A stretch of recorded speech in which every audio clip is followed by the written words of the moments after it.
This is Today. Welcome to CBS This Morning. This is Good Morning America. In the United States, morning television has been a staple of network lineups for decades. The Today Show is the oldest morning television show on the air, and it goes back to 1952, 70 years ago. And what's more remarkable is just how little they've changed since then. I mean, sure, they look different, but the content is mostly the same. Morning television in the United States is a blend of hard news, special interest pieces, and some airy pieces of light entertainment. Which is fine. The news portions of these shows are informative, and most of the rest of it is just smiley enough to make you forget that there's nothing really substantive going on. This format is so ingrained as an institution by this point that it's easy to assume that it's just always been like this, and it always will. If it ain't broke, don't fix it. But the downside to this format is that it's so disposable. People don't seem to have an issue with this because morning television is sold more as a utility than a form of entertainment. It's 2 hours of talking heads. Maybe you catch 30 minutes of it over breakfast. You would never go back and re-watch one of these shows because there's no reason to. It's television at its most vapid. It's bright, it's colorful, it's happy, but once the clock strikes 9, it's done, it's forgotten, it's over, into the archives it goes. Which is why I find it so disappointing that the one show that offered revolution over evolution for this time slot is today almost entirely forgotten about. The one show that brought creativity, energy, fun, humor, and spontaneity to the morning is barely a footnote in the history of US television. Because had it not been for some egregious corporate meddling, this show could have transformed the landscape of morning television as we know it. And even though it didn't, it's worth remembering, if for no other reason, as a fun little fascination and a glimpse into what could have been. This is the story of breakfast time. Don't you know it's early in the morning? You're watching Fox, the new home of the NFL. In 1993, the Fox network, which was at the time 7 years old, signed a transformative deal with the NFL, acquiring broadcast rights that had long been held by the Big Three networks. The move is widely understood to be the point at which Fox officially joined the ranks of the major networks, the point at which Rupert Murdoch's grand attempt to disrupt broadcast television achieved undeniable success. So it was at that point that he moved his attention to disrupting cable television. Interestingly enough, up to this point, there was virtually no overlap between the companies that operated broadcast networks and the companies that operated cable channels. Cable had come to prominence thanks to more specialized channels from companies like Time Warner, Discovery, and Turner, which are now all the same company, but that's beside the point. And there was a reason for this state of affairs. There had long been tension between broadcast networks and cable operators, because while cable operators had been retransmitting the feeds of broadcast networks, the broadcast networks were never able to collect a dime in retransmission fees. It wasn't a huge issue when cable was niche and obscure, but by the mid-90s, the networks felt like they were getting ripped off, and they started threatening to impose retransmission fees. The cable operators didn't want to and were not going to pay, so negotiations ensued, and the result was a compromise. No retransmission fees, but each broadcast network would be able to create a new cable channel that the cable operators promised to pay for and carry, which was a generous commitment, being that at the time, cable operators were being fairly conservative with regard to the networks they chose to carry, since there were only so many open slots, and by this point, they were basically all full. The compromise resulted in a handful of new cable channels. NBC tapped Roger Ailes to create a network called America's Talking, a channel that would air talk shows around the clock. ABC created a sister channel to ESPN called ESPN2, a sports channel targeted at a younger audience. CBS sat on its hands and wound up getting nothing at all, and Fox got to launch a network called FX. So, what was FX? It's early in the morning. FX built its brand around live TV. The idea for the network was that there would be several hours a day of live programming, which brought with it the potential for the content to be interactive in new and unique ways, and to tap into the same looseness and fun that had long defined radio shows, which have always been live. In a way, it would take television back to its roots, offering a simpler sense of fun over an extravagant production that demanded to be taken seriously, and it would have a broader appeal than some of the more niche cable channels that had been popping up. Now, in actuality, most of what FX had to offer were just syndicated reruns of shows like Dynasty, Mission Impossible, Batman, and all sorts of fun stuff. But the rest of the lineup, the original shows, were all live from New York. Except they weren't here, they were here. 212 Fifth Avenue. It's on the corner of 26th and 5th, right across from Madison Square Park, only a couple blocks north of the Flatiron Building. The location is probably most famous for hosting Delmonico's Steakhouse from 1876 to 1899. That building was replaced in 1912 with one of New York's earliest skyscrapers, a 24-story neo-Gothic tower that would go on to house a number of businesses, offices, and manufacturing efforts, until in 1993, Fox spent an estimated $20 million on a lease for the first 7 stories of the building. I say all that because this building was the heart of this new network. Specifically, it was the 2nd story, which would become the FX apartment. Basically, all of the live shows on FX used the same set. It was this sprawling 6,500 square foot loft that was designed to emulate a New York apartment, while also being conducive to the needs of live broadcasts, being open enough that cameras could move around and capture the entire space without many physical obstructions. There were a bunch of rooms in this apartment. There was a main living space with an open kitchen and dining area. There was a bedroom. There was a real functional bathroom. No morning show is complete without a working bathroom. Well, that's true. A library, a game room, a ballroom, all of it decked out and furnished to look as little like a TV set and as much like a cool apartment as possible. Definitely gives new meaning to the term studio apartment, right?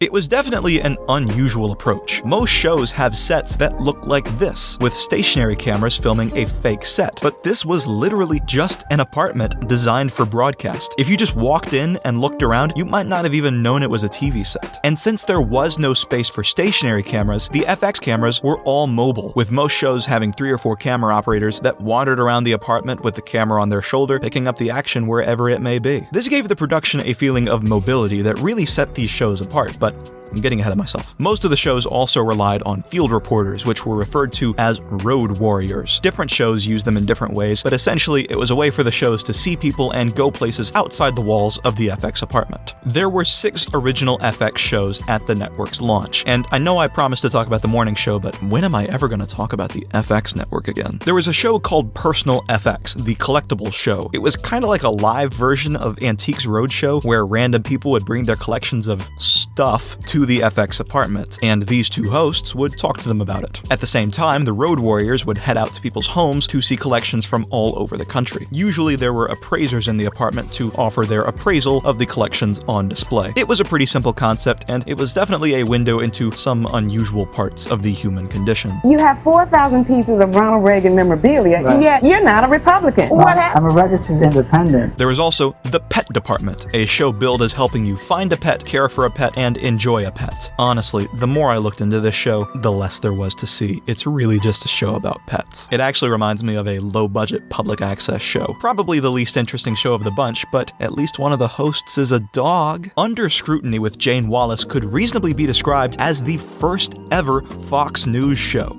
Just not that Fox News. Jane Wallace was a veteran TV news personality, having at various points worked with CBS and the Lifetime Network, most recently having been host on the CNBC show Equal Time, where she played the liberal to Mary Madeline's conservative, before she signed on with FX in 1994 to host Under Scrutiny. It was the only FX show that aimed to be taken really seriously. Each half-hour show would unpack a single topic in the news, usually through interviews, and since the show was live, it allowed for more raw, unfiltered conversations and perspectives. It was like a more spontaneous, hard-hitting version of Nightline. Jane Wallace ran the show with no interest in playing the nice politics you might find on network television, and she wasn't afraid to get into a heated or emotional exchange if that was what it took to get to the capital T truth. I am saying all of this secondhand though, because this is the show that has surfaced the least online, which is a shame because it's a really interesting concept with an apparently talented host, as evidenced by the fact that it won Jane Wallace a Cable Ace Award for Program Interviewer in 1995.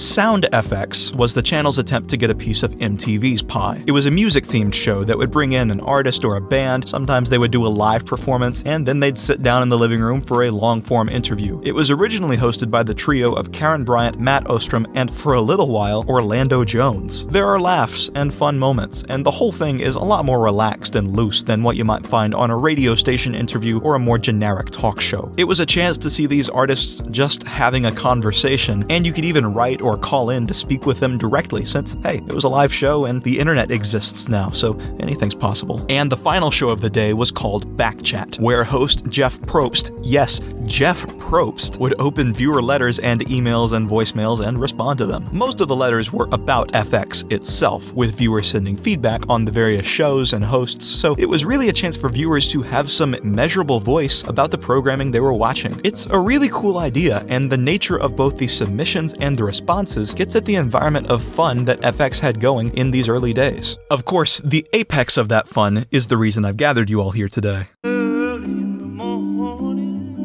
Breakfast Time would be the flagship program for the new network, airing daily from 7 to 9, directly opposite the more traditional network morning shows. Like all of FX's other shows, it was entirely live. Co-hosting the show would be two obscure local TV personalities. Laurie Hibberd had started her career in Canada, where she hosted music shows on YTV, before moving to the US to host a local entertainment news show on Miami's WSVN station called The Buzz. And Tom Bergeron had been a prominent personality in Boston, where his quick wit and affable persona propelled him up the ranks at Boston's WBZ, where he hosted a live local talk show, aptly enough called People Are Talking, which was essentially a local take on the Donahue format that featured a variety of guests, from eccentric Bostonians to genuine celebrities, including former President Jimmy Carter, which led to this notable interaction.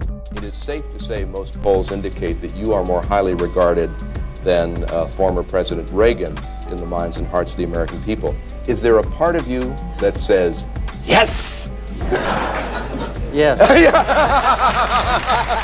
That clip actually landed on the radar of Peter Feynman, a hotshot at Fox that was guiding development of this new FX channel. Apparently impressed that anyone could get Jimmy Carter, of all people, to do a fist pump, he reached out and invited Tom Bergeron to New York to audition for the show that would become Breakfast Time. The invitation came at an inflection point in Tom Bergeron's career. People Are Talking had just been canceled, having become a casualty of the trend away from local television shows as a whole, but WBZ wanted to keep him around, so they offered him a lucrative spot as a morning news anchor, which he declined, feeling that it wouldn't be the right fit for his career. So he stayed with the station as host for an interview segment on the noon news, and then he signed on to host his own morning radio show with an FM station, which might have been less glamorous than TV, but radio was where his career had begun, and he still loved the format, since it offered such spontaneity and creative autonomy. He had been back on the radio for only 7 months, and was happy with it, when two separate cable channels that were taking shape both got in touch. America's Talking offered Tom a shot at a talk show, and FX offered him a shot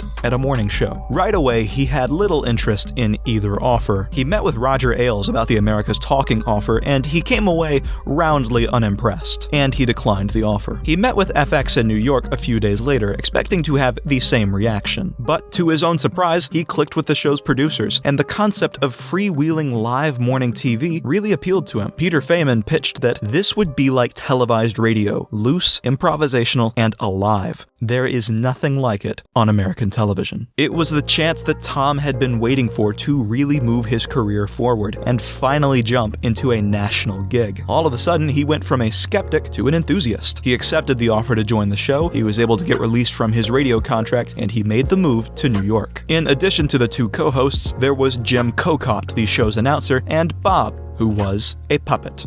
More on these guys in a moment. Breakfast Time, which was actually based on a zanier British show called The Big Breakfast, had a few core elements in each episode, and as far as subject matter, it actually wasn't an enormous departure from the typical morning show fare. Most episodes had a celebrity or two that came on to do interviews, as well as a handful of special interest segments on generic morning show topics. So what causes a clogged brain? We're gonna talk today about chickenpox. Here's an example of what I would consider the ideal lunchbox. Dr. Ron Hoffman joins us again this hour to talk about the hazards of high heels, like he knows. I actually talk about what you can do to make it a little easier on your feet. Or maybe he does know. Yeah. That's our special nighttime edition. Then there would be a bunch of road warriors who were out doing remotes at some point of interest. They drop in throughout the episode with interviews and a general overview of whatever they happen to be covering. I haven't done the math, but I'd say that this type of content makes up at least 2/3 of any given episode, and it's standard morning show content. Essentially the televised equivalent of a Did You Know article. The thing most notably absent is news. The network morning shows are, at their core, news shows. Their main personalities are not hosts, but anchors. Not so on Breakfast Time. There is a periodic news segment, but it lasts all of 60 seconds, and it's just a talking head reading some headlines off a sheet of paper, no graphics, no music, just words from a page that serve, as one article put it, to remind its viewers that what they're watching is not the pirate transmission from extraterrestrials that it often appears to be. And that gets at the critical difference. It's not so much the subject matter that's different, it's the presentation that's different. Because Breakfast Time does not want to be taken seriously. It does not want to present itself as a serious production. It is far more concerned with generating laughter and an overall atmosphere of fun than it is with winning a Peabody Award. And every aspect of this show's production revolves around having fun. Tom Bergeron and Laurie Hibberd are a really good duo. Tom, sipping the diet soda in his coffee mug, revels in the absurdity of this show, always cracking jokes and delighting in the spontaneity of the live format. Laurie is more low-key, but she maintains a fun presence with a demeanor that serves as a natural counterbalance to the ceaseless jokester that is Tom Bergeron. And she works in a few jokes of her own as well. Symptoms can be anything from mild fatigue to major league depression, and of course those great mood swings you have. Yeah. Am I pretty? These two have great chemistry on screen, which was apparently rooted in a strong off-camera camaraderie that took hold as soon as they began working together. They're both likable, they're both entertaining, and they make for really good hosts, in large part because they both intuitively understand and capitalize on this show's unique format. And the chemistry is made better by the fact that all of their interactions are unscripted. This whole show is unscripted. No teleprompter, no cue cards, just organic banter that bounces from one topic to another. You don't use teleprompters at all? No. I even need them to remember which children I have. I use them at home. Yeah. Hi, honey. How are you? How are the children? But not here. There is an outline of the schedule that the show is supposed to follow, but Laurie Hibberd actually went on record as saying that this was just a first draft, and it could be tossed out at any given moment if something more amusing happened to pop up. The show being unscripted is actually one of its biggest strengths. It's the antithesis of the polished ideal of morning television. People on this show interrupt one another, poke fun at one another, and generally spend the whole 2 hours of the show just goofing off. And a lot of that goofing comes from these two. Jim the announcer serves not only to bring the show in and out of breaks, but also to chime in with laughter, quips, commentary throughout the episodes. The gag is that he's never actually seen. He's always in a recording booth on the ground level of the building, so he's not actually in the FX apartment with everyone else. But even when the crew takes a shot of him, he always obscures his face with that day's copy of the USA Today, which is a bit that they keep up for the entirety of the show's run, and even beyond. Even as an announcer, where his job is just to tease whatever's coming up on the show, he brings a delightful brand of humor. Jim? Yes. Telling me what's up next. Tiki carving, Jill. It's not just beautiful, it keeps away all evil spirits. Don't ask. On Breakfast Time. Yeah. Somewhere over the rainbow, trout and largemouth bass. A fish hatchery coming up on Breakfast Time. It's 18 minutes to the top of the hour. Welcome back to Breakfast Time with Tom, Jillian sitting in for Laurie, Bob the puppet, and me, Jim. I'm the announcer, and here's... God, who knows what that is? Jim is also the one responsible for the show's weather reports, but unlike traditional morning show weather reports, where the host supplements with informational commentary, Jim is more intent on drawing senseless lines all over the screen and commenting about the shapes that appear. There are many stars, but none will shine as brightly as the spiky yellow ball in the sky. Actually, what we have there is like the deep scoop of 80s kissing the big lips of 90s. That's the weather. We've still got a lot of rain area up here, coming up here in the telephone of rain in the north. Looks like a little hot dog with a hat. We have a big area of precipitation. Look at this. Wow. And does it look like a dinosaur? Well, sort of. Well, maybe not. Well, here's the weather map. Here's where the precip is. And here's the high temperatures. You need more information than that? I can't help you.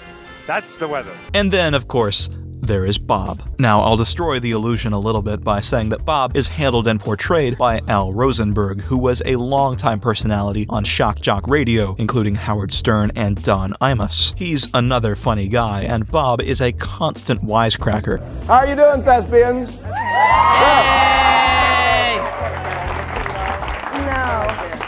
They're acting happy. But more than that, they play with the whole concept of having a puppet around. It's something that no other show has, something uniquely breakfast time. The puppet is funny and a good addition to this cast just by his verbal contributions alone, but it's also funny because he's a puppet. It's a bit that everyone is committed to, and even off the air, Bob remains a presence in the world, like when he gave an interview with the Chicago Tribune talking about his eye. There were also smaller segments in each episode, like Jim's Word of the Day, a random vocabulary word that often enough got weaved into the remainder of the episode, a word of wisdom from Captain Kangaroo, a mailbag segment, and a chat with the random family of the day that was always sitting at the kitchen table. Every Friday episode also began with a Friday strut, where everyone in the apartment and everyone at the remote sites dances a little lap around to celebrate the end of the week, which is really a fun little bit. So, put it all together and you've got breakfast time. And while that verbal description might have covered the broadest bases of what a generic episode of the show would look like, the truth of the matter is that there's no such thing as a generic episode of breakfast time. Because everything is live, and because there's different people on every day, and because the show operates with this attitude of doing whatever it feels like, each episode generates some interesting scenario or running joke or incident. You could tune into the show every day and never know what was going to happen, which is great. But the thing about this state of affairs is that there's no way to describe it with a blanket statement. The only way for me to convey this point is to show you.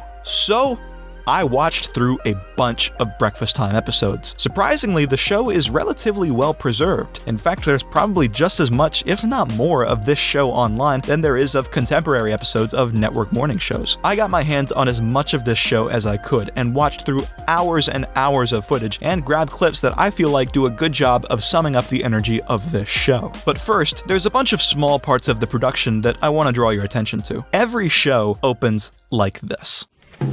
Think of all the things we do with beans. We eat beans, we fry beans, we refry beans, we string beans, we plant magic beans, and we grind up some beans, and we make beverages out of them. When you think about it, we use beans for just about everything but air conditioning, unless you want to count chili beans. Welcome to Breakfast Time with Tom Bergeron, Laurie Hibberd, and Bob the Puppet. My name's Jim, and I'm the announcer. Say good morning, Tom. Beans to you, mister. Good morning. Welcome to Breakfast Time. And, I mean, that's a video of a chicken, for one thing, but also, just look at the typeface in use. It's a small thing, sure, but it's a nice visual cue that signals unseriousness. I actually found the font. I think it's a variant of Confidential, and it's got this rugged look to it. Plus, the text tends to be super colorful, with no clear pattern as to the colors, or, for that matter, the capitalization. Every single choice made in this typeface rejects the buttoned-up professionalism of the typical morning show. It's not like it's a particularly attractive or special font or anything, but it is as clear a symbol as any as to this show's underlying attitude. And heck, while we're on the topic, just look at the FX logo itself. Lowercase f in a cutesy serif font against a colorful background, and a big X formed by the Fox searchlights. The network's whole identity was rooted in fun and looseness. There are also a ton, and I do mean a ton, like probably hundreds, of these little bumpers that play on the way in and out of breaks, all of them just placing the FX logo somewhere odd, panning the camera over to it, and playing a little 2-second musical sting. It's totally unnecessary, especially considering the volume of these clips that were made, but these two are just a way to add a little bit of fun to the network viewing experience and brand identity. Anyway, I think all of this makes it clear that the production staff was just as committed to the idea of the FX network as the on-air talent, and the way that these shows are produced reflects that. We've already covered the fact that all of the cameras are handheld and mobile, but I want to repeat it anyway because it really does give this whole production a feeling of looseness. It's cool that the cameras swing around and move from place to place. There's even this incident where Tom asks for a shot of the ballroom and they cut to the camera that is hurriedly en route. There's this understanding that the show is live, and instead of trying to hide that by making the camera operators and producers as out of the way as possible, they all regularly interact with one another. The show's producer, always referred to as noted producer Paul Shavelson, is always around, and it's pretty often that the hosts bring him on screen to give him just a little bit of a hard time. All right. Paul, don't be bashful. Yell it out. What's the matter?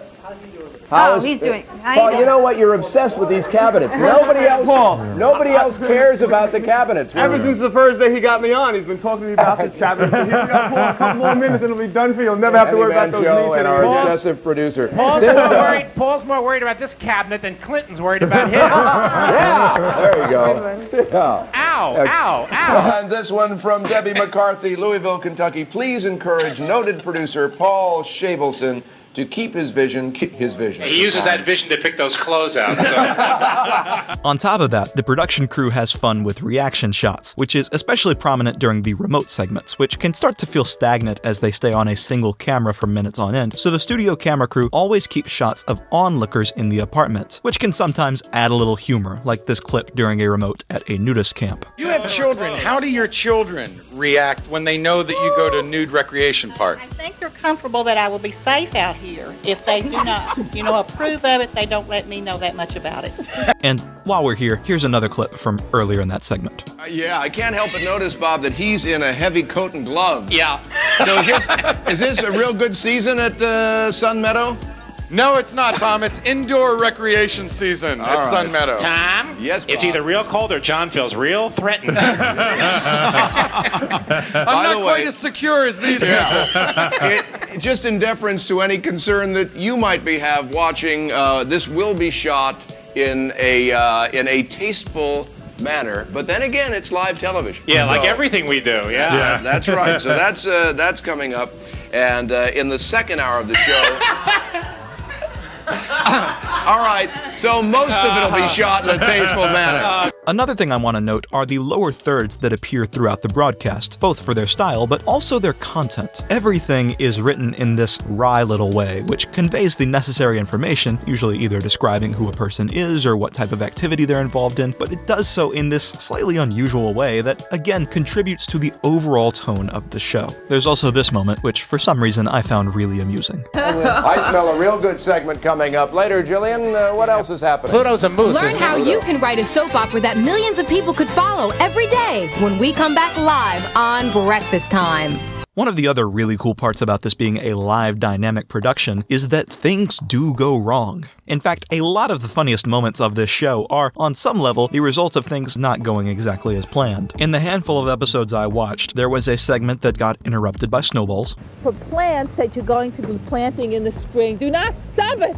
Stop it! Oh no, they're throwing snowballs at them. I'll just keep talking.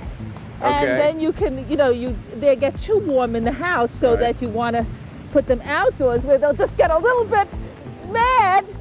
So in closing, Cassandra, what do you offer by way of suggestions? Remember, folks, we are trained professionals. Don't try to do this at home. In a battle zone, Cassandra Dans, our own Mrs. Somebody's gonna go. Nice? There was this moment with one of the road warriors. Billy and Hamilton is aboard the Pathfinder. It's the Navy's newest oceanographic vessel where data is collected and interpreted so they can learn more about the ocean's Is climate. Picard there? Is Captain Picard there? Captain Picard? Not yet. I think we'll be meeting him in our second hit. Oh, good. Make it so. Make it so. Was that a joke that I didn't get? That's okay, though. Not much of one, that's right. Oh, wait, that's that the frozen seafood. Oh, gosh, I'm off to a bad start. Well, thank goodness I can recuperate with the information that the Pathfinder... There was this moment upon a return from break. Thank you, Jim. Thank you very much. What we're going to be doing now... Hi, Laurie. Good timing. I was wondering where he was. Is that the vault where you keep the diamonds? I didn't hear any water running. We can show you what that room is, but you probably already know, just by your expression. That's good. You go out there, we'll do this first. We've been on 3 months. It was bound to happen sooner or later. There was this moment with road warrior Phil Kogan. First, we're going to the mountains, the snow-covered mountains where there's snowboarding and snow volleyball playing. Phil Kogan's coming down the mountain when he comes. Phil, you look great, Phil. Isn't that supposed to slide, Phil?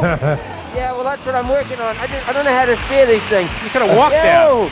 We're just getting underway here at Hunter Mountain at the base lodge over here. If you look behind you, you can see... Whoops, hold on, I got to... Safe. He's ahead by 1.7 seconds at this point. Safe on first. I'm sorry about that. There was this moment as the team realizes that the show is running behind schedule. A little behind-the-scenes stuff. You know, Aunt Mary's movie review has been rescheduled because we're running late today. Apparently, we checked the rundown. This is sort of our first draft of how the show's supposed to go. Yeah. We are 10 minutes behind where we're supposed to be. We're in double digits. Scheduled segments are dropping like flies, ladies and gentlemen. And we're proud. And perhaps the most notorious incident of this variety came in January of 1995, when a band called the Bottle Rockets appeared on the show. Hey, move, Bottle Rockets! They came on and performed a song to kick off what was supposed to be an episode-long appearance. Put your eyes back in their sockets and listen to the music of the Bottle Rockets. Coming up on Breakfast Time. But they abruptly left the apartment and returned to their van. We have got a Breakfast Time first. Come on in, Paul Chabelson, our producer, to explain what's happening with Bottle Rockets. Yeah. They apparently got irked at sitting in Mr. That's them calling. Not conducive to what they do. This is too much of a kid show for them. These are people who stayed up all night in a diner in New York, and we'll wheel some of them back in, maybe. Okay, all right, you bottled rockets. That's new album right there. Yeah, bottle that and sell it, why don't you? All right. Now, Paul, I've heard we're going to try a conciliatory move with the Bottle Rocket. The band would like to play us a song, but they've asked that Bob not be included. I refuse. No, I will not. If Bob's not included, I'm not included. Hey, we stand by our Bob. Yes, Bob. yes, Bob. yes, Bob. yes. Bob. Bob, Bob, Bob. All right, Jim. We know what's not coming up in the second hour. What is? The rest of the episode was just this ardent defense/celebration of Bob. They wouldn't play unless Bob was left out of the segment, so We stood by Bob. we canceled them. Basically, they're gone. They're out of here. It's Bob. But here's the Bob. Hey!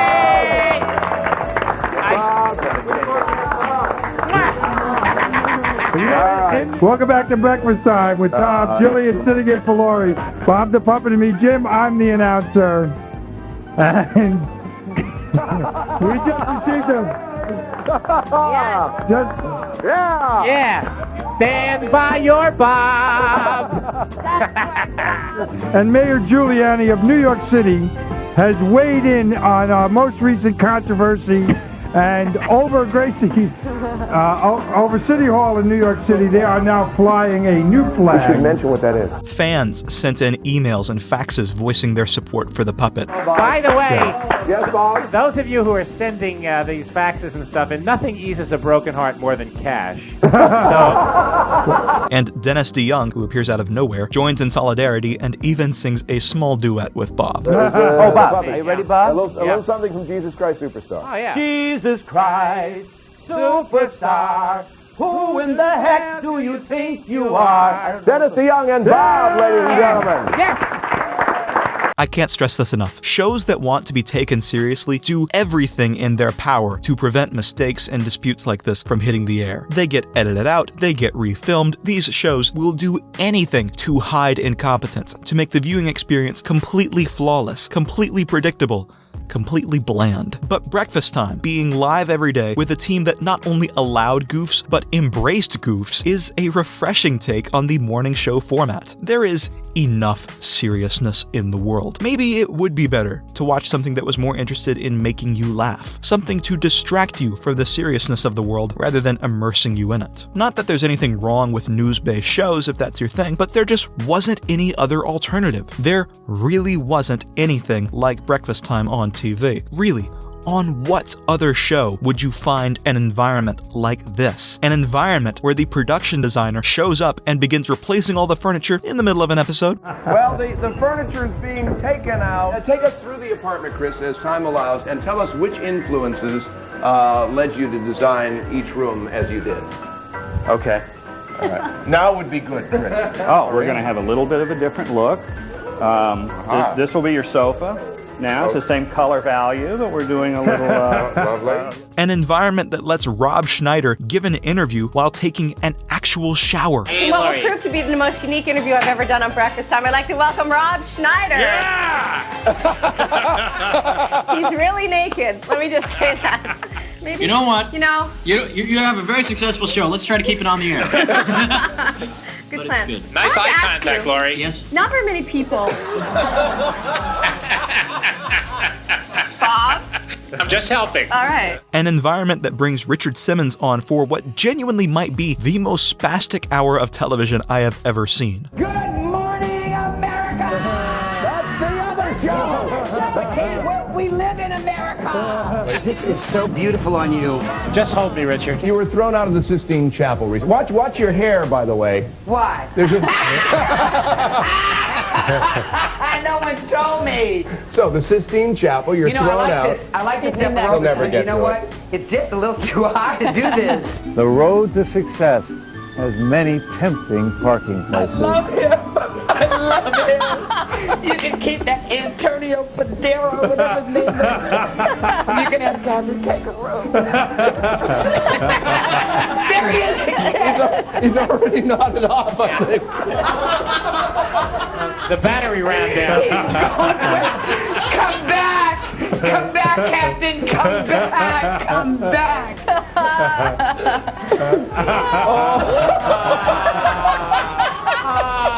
What a moment.